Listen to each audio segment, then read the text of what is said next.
जो जीता वही सिकंदर। मालूम नहीं यह बात किसने कही होगी, लेकिन अगर इस शब्द पे गौर किया जाए तो यह शब्द बिल्कुल गलत है।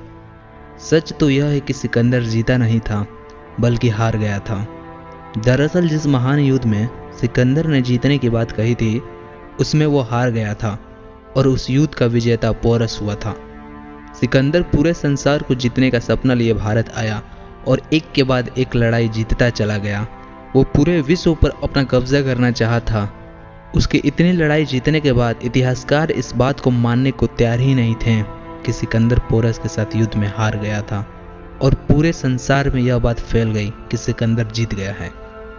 सिकंदर ने सोचा कि युद्ध के बाद उसे क्या प्राप्त हुआ है, हार?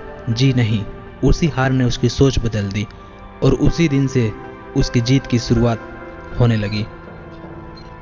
एक दिन सिकंदर बहुत बीमार हो गया था। दिन पे दिन उसकी तबीयत बहुत ही खराब होती चली जा रही थी और एक शाम वो मर गया।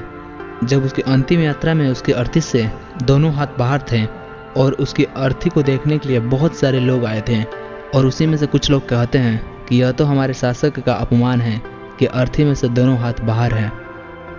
लेकिन जब उन्हें पता चलता है कि ऐसी इच्छा सिकंदर की ही थी, तो वो लोग आश्चर्य में पड़ जाते हैं। अब यहाँ बात आती है कि सिकंदर ऐसा क्यों चाहता था। चलिए आइए जानते हैं।